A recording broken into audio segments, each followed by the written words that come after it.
Assalamualaikum warahmatullahi wabarakatuh. Selamat datang di Dengar Pamungkas, berbagi ilmu, berbagi pengalaman.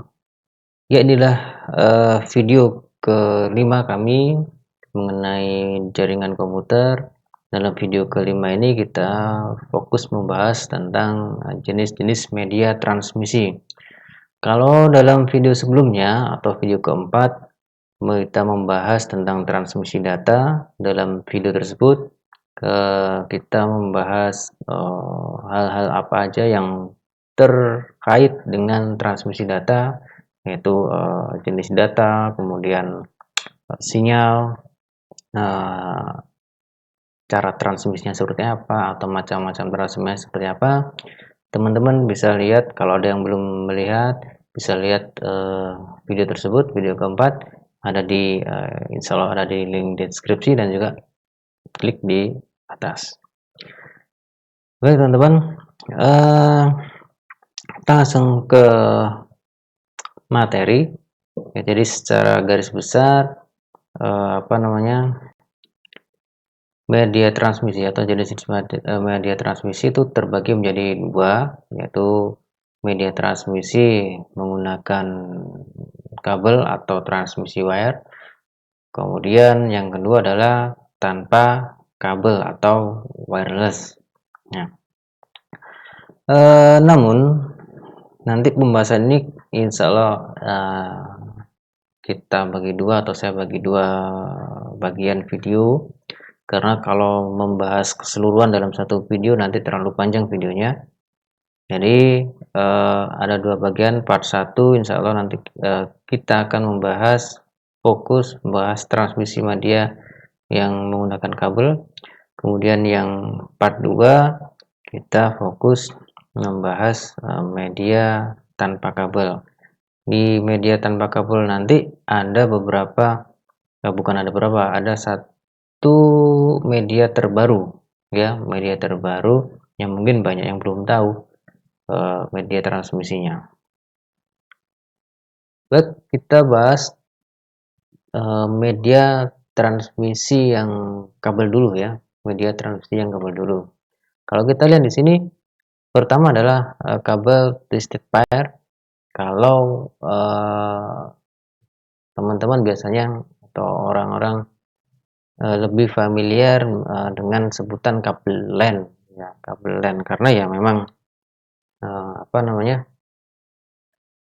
digunakan untuk jaringan LAN atau local area network. Memang lebih familiar digunakan untuk itu. Di sini ada dua. Yang pertama di sini yang pertama dan kedua ini, kalau kita lihat di sini ada shield twisted pair atau STP. Kemudian ini ada unshielded twisted pair, ini adalah UTP.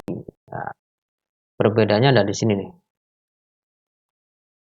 Ya, shield sama unshielded. Ada artian kalau shield ini ada pelapisnya seperti ini. Nah, ini pelapisnya biasanya terbuat dari aluminium. Ya, terbuat dari aluminium. Kemudian yang di sini itu tanpa jaketnya, itu ada pelindungnya, itu tadi ya, shieldnya tadi. Tanpa ini, dia tanpa jaket.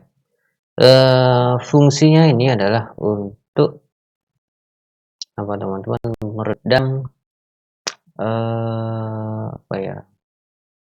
gelombang elektromagnetik.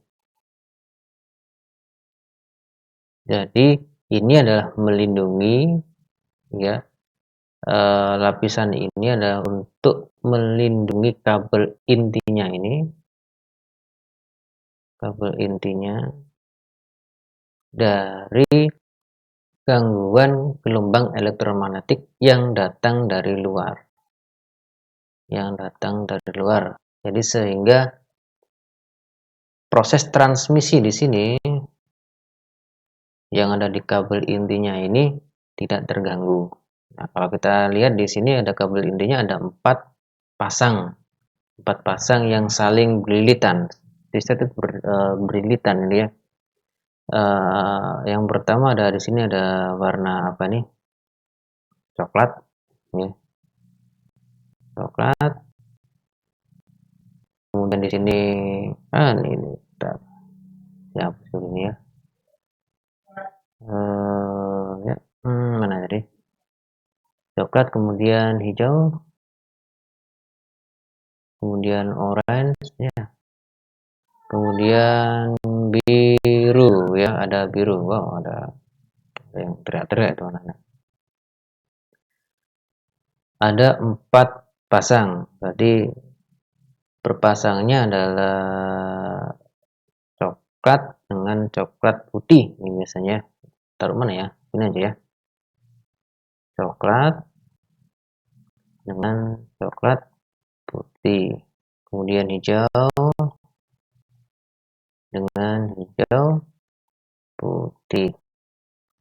Kemudian ada oranye dengan oranye putih. Kemudian apa itu? Biru dengan biru putih. Nah, ini dia. Ada 4 pasang yang saling beriritan ini ya. 4 pasang yang saling beriritan. Kemudian konektornya ada konektor RJ45. RJ45. Ada 2 konfigurasi.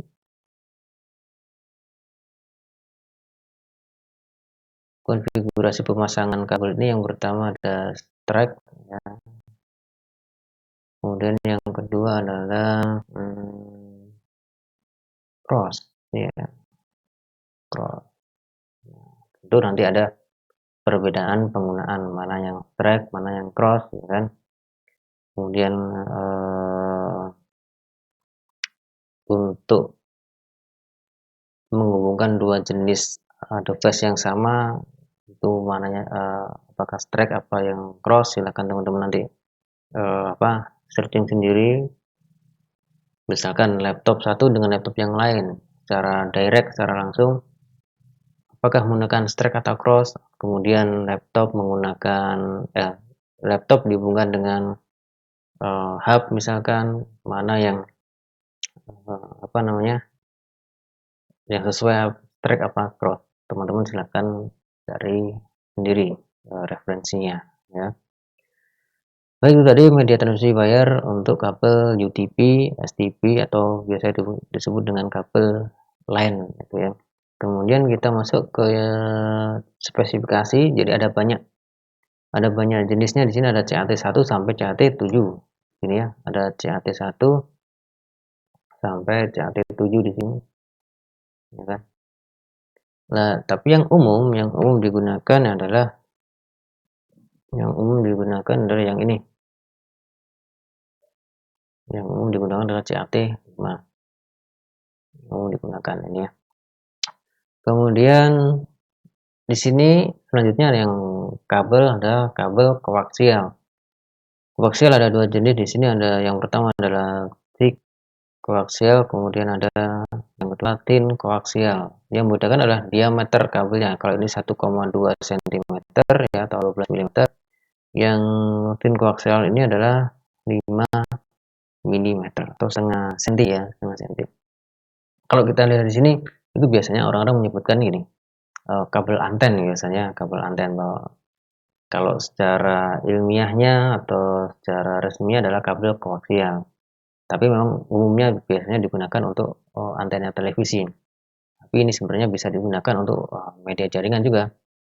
Kita lihat di sini ada 5 bagian. Yang 1, 2, 3, 4, 5. Yang di sini ada inti dari konduktornya biasanya pakai tembaga ya. Jadi kita menggunakan logam, sama halnya dengan yang tadi yang UTP sama STP itu juga menggunakan logam intinya. Kemudian di sini ada pelindung dari yang inti ini untuk melindungi gangguan elektromagnetik juga. Kemudian dilapisi lagi di sini ini dielektrik itu untuk mengurangi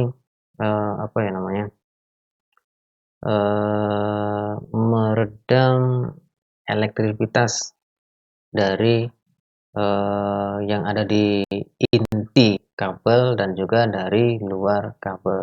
Eits, mohon maaf ya, melindungi inti ini, jadi biar tidak membias itu ya, biar gelombang elektroniknya fokus melewati inti ini. Kemudian ini juga yang bonded aluminium foil ini untuk melindungi dari gelombang elektrik yang dari luar, sama mirip dengan yang dielektrik. Kemudian ada aluminium branded, ini biasanya untuk ground ya, biasanya untuk ground. Terus kemudian ternyata ada fungsi yang lain, ternyata ya, fungsi yang lain ini juga ternyata meredam gangguan gelombang elektronik dari luar juga. Jadi ini berlapis-lapis di sini. Ya, yang paling luar adalah yang karetnya, ini ada jaketnya. Ya, umum kita lihat ya, lapisan yang terluar di sini. Kemudian konektornya ada BNC ini ya, BNC sama T ya. T BNC, T berarti mirip huruf T ya, mirip huruf T. Kemudian kita masuk yang kabel selanjutnya adalah fiber optik atau fiber optik kabel.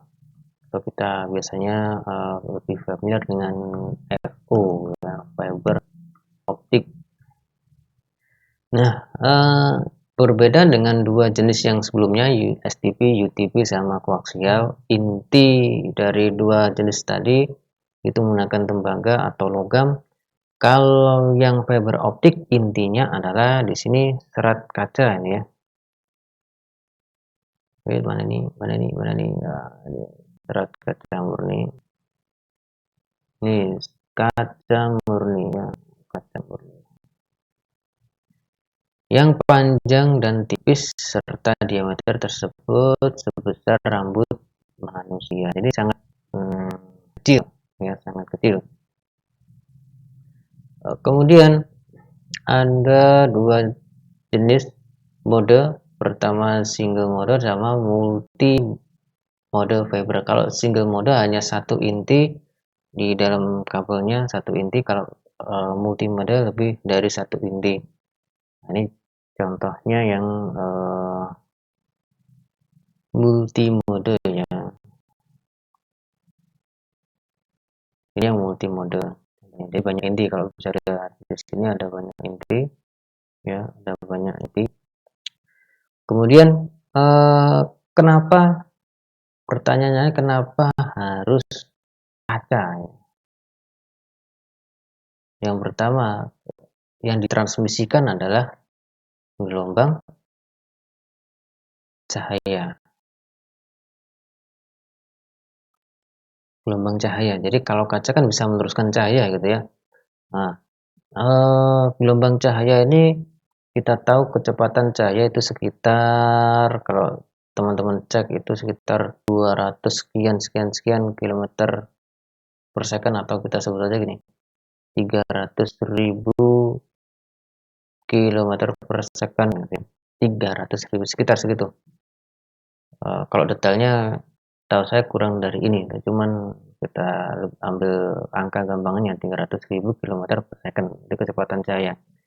Nah, karena memang kekurangan dari dua jenis yang lain yang sebelumnya, yaitu UTP, STP, sama koaksial, karena menggunakan apa tadi, intinya menggunakan tembaga atau logam, kurangannya adalah belum bisa atau tidak bisa mentransmisikan data dalam jumlah yang sangat besar, dan kecepatan juga kurang memadai untuk kebutuhan yang lebih besar lagi ya, lebih besar lagi. Kalau hanya kebutuhan misalkan jaringan LAN, WAN, oke lah. Tapi kalau sekarang ini di luar LAN sudah menggunakan jaringan optik, karena memang perkembangan saat ini memang kebutuhan data dan juga ukuran data yang ditransmisikan di akhir-akhir perkembangan internet saat ini sekarang sangat besar. Gitu. Makanya muncullah fiber optik ini. Jadi yang ditransmisikan adalah gelombang cahaya, karena pertama kecepatannya sekian ini yang cepat, kemudian bisa menampung atau lebarnya tuh bandwidthnya itu juga lebih lebar atau lebih luas. Contohnya kalau kalau ibarat kita logika apa ya? Kita analogikan jalan, ruas jalan. Kalau misalkan UTP, STP sama koaksial itu jalan raya itu hanya terdiri dari 2 ruas gitu ya.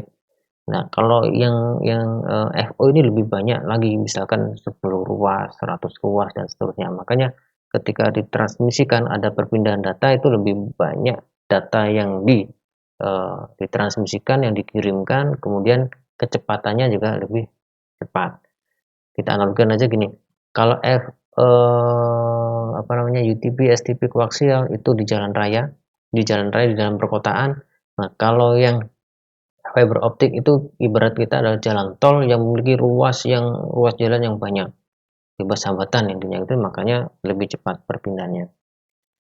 Itu demi memenuhi kebutuhan transmisi data jaringan, khususnya jaringan yang datanya memang harus besar, misalkan dari pulau satu ke pulau yang lain, misalkan dari Pulau Jawa ke Pulau Madura, Pulau Bali dan seterusnya. Bahkan sekarang ini kalau bisa kita lihat di bawah jasnya ditanam di pinggir jalan itu ya, di pinggir-pinggir jalan adalah kabel fiber optik. Dan sekarang ada banyak vendor-vendor yang penyedia jaringan komputer ini atau ISP membangun FO ini sampai ke end user ya. Jadi kalau dulu itu dari apa namanya, hanya sampai misalkan di jalan gitu ya, ada antena di sini